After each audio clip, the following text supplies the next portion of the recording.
Howdy folks, I'm Colonel Sanders and you're not.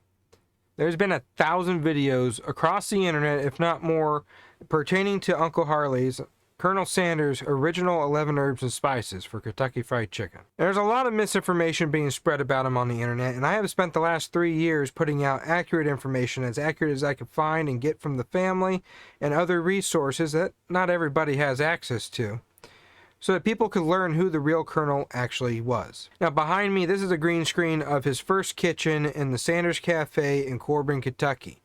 They have renovated the entire museum.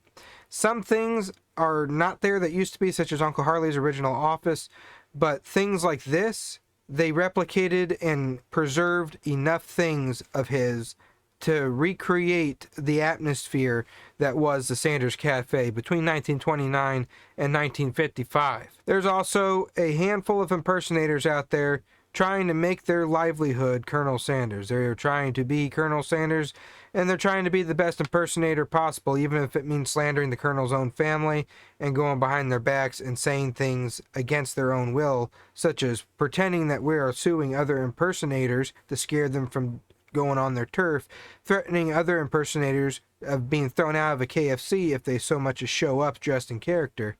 It's all kinds of crazy bullcrap. And the brand today is forced to actually resurrect the Colonel from the dead. I never will agree with these ads that are disrespecting his image, but I understand why after so many years. It's because they're trying to bring some more relevance with a newer message to the modern population, my generation, not the old generation, but while keeping hold of their heritage. I think they're going about it very wrong. We shouldn't be just trying to appeal to the younger generation because they're going to be who's ordering food more often or whatever. The older generation is still around. There's still a handful of people that knew the Colonel and knew what the original recipe was. People grew up in the 1970s. They remember that nostalgic feel of going to a Kentucky Fried Chicken for Sunday dinner. So I think we could modernize the message to the new generation today while honoring the heritage without having to change the heritage. Keep Uncle Harley the same, but have his family represent the heritage and the company. Now, you might be laughing at this idea, but between 1980 and 1989, the family did represent the heritage and the newer generation with the company. My Uncle Jim, James Wilbur Sanders, he was born in 1917 on September 11th. When Uncle Jim was in his 40s or 50s, he started getting involved in Kentucky Fried Chicken.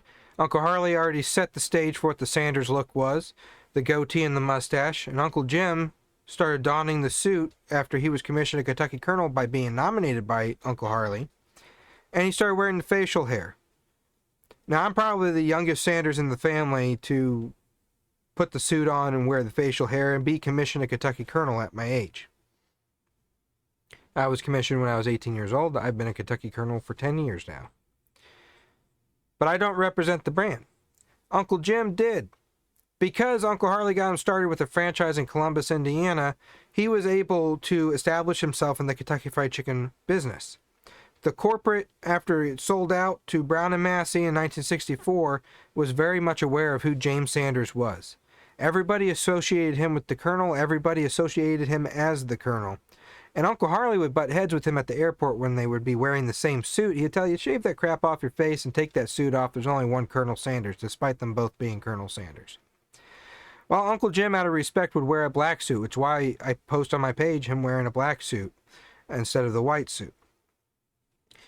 And when Uncle Harley died in 1980, the Kentucky Fried Chicken corporate placed James as the spokesperson for the brand. A new, younger, more energetic Colonel Sanders, related to the Colonel, knew the values of the Colonel and the values of the brand, and could carry it forward to the newer generation at the time in the 80s. Well, he was fired from that role just before he died in 1989 because he got in an argument over corporate suing his cousin Lee, who started Lee's Famous Recipe Chicken and was a big part of the KFC family.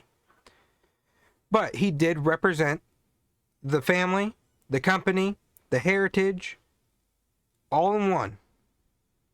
So it's not unheard of to have the Sanders family representing the Sanders family for the brand. But when he died in 1989, the corporation figured that was the last of the Sanders. They knew he had daughters. They knew he had other nieces and nephews. Lee's side of the family was already on their own venture with a competing chain. And when it comes to my side, they thought James was the last one. When it came to Margaret and Mildred, the Colonel's grandson was vice president of Kentucky Fried Chicken after Lee left in '64. But I don't know how long their involvement in the company lasted. But they didn't have anybody with the last name Sanders and the Kentucky Colonel title, which in the marketing eye, that is what they wanted at the time. Get to the early 2000s, and they wanted to drop Uncle Harley's image completely. But the franchisees wanted to keep the image going.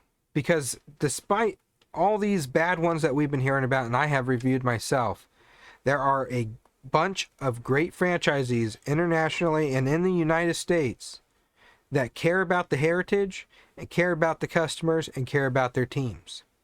And they didn't want to see the Colonel go. So that's why 10 years ago, they jump-started the campaign to bring Colonel Sanders back from the dead. And that's what jump-started my pages to start talking about who he actually was, because I didn't like how it was misrepresenting him. And people weren't looking at him as a real person. I grew up on the stories of Colonel Sanders. I know not everyone else is going to, but the people during his time did. And he was an inspiration to everybody. Everybody loved him. So I want people in my generation to know who he was. And while I was flaming at Kentucky Fried Chicken for these ads, and I'm flaming at KFC Canada for their ads now, the reason why is to try to keep his image alive. And I know that we could do it better and still get the achievement that they're looking for. Yes, changing him from a money standpoint, everybody falls in love with it. Okay. But those are people not following my page. Those are people that are not in the Colonel's family. Those are people that don't know the Colonel. They just see that and they're like, heck yeah, this is funny.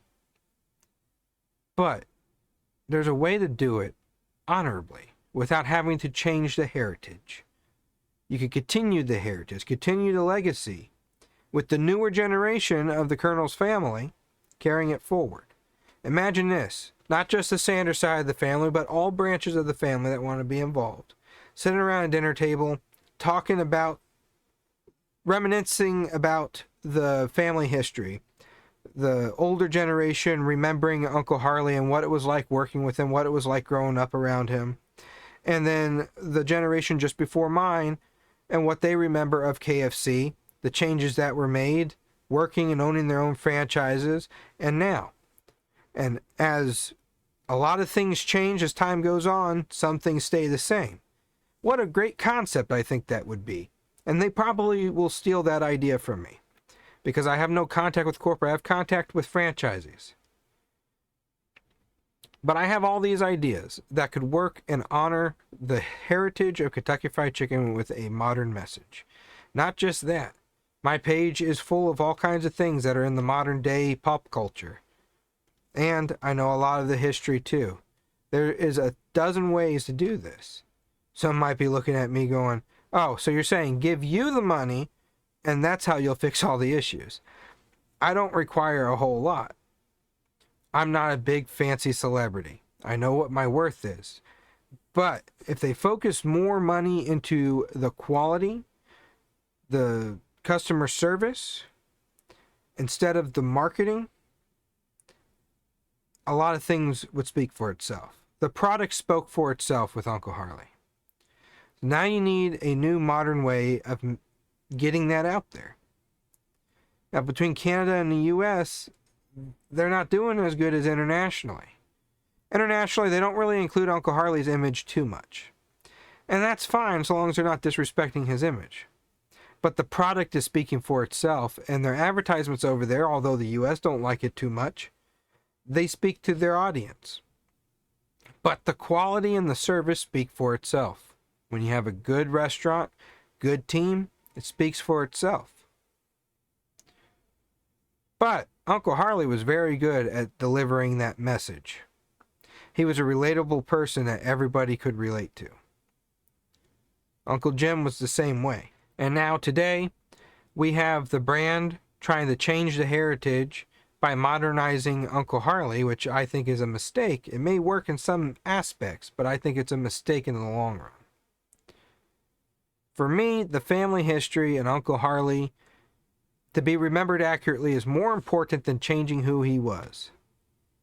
And a lot of people within the brand respect and understand my opinion on that. There's just a better way of doing it, in my opinion. Involve the family again, and yes, I'm saying put me in the place. Put me in the place. I have gained millions of views between Instagram and TikTok. I have seen them partner with people with less following than me. YouTube here doesn't have that much following compared to the other ones, but I have proven my worth on those other platforms just talking about the history and cooking the food myself. I can deliver the heritage and the message. People don't want commercials that come across disingenuous and are corny and just don't speak to you. Everybody's in a rush. But if you have a real person sitting down generally talking to the customers, you have them going around to the restaurant generally talking to the customers, not to associate themselves as Colonel Sanders or get people to go, oh, he's the famous guy. To actually be representing the company and showing that you care to the customers, that creates an atmosphere that makes people want to come back more. And after Uncle Harley and Uncle Jim died and Lee left the company, we kind of lost that, especially after selling out to many different corporations. And I would love to see KFC go back to its heyday. I don't know if it's possible, but in reality, all things are possible.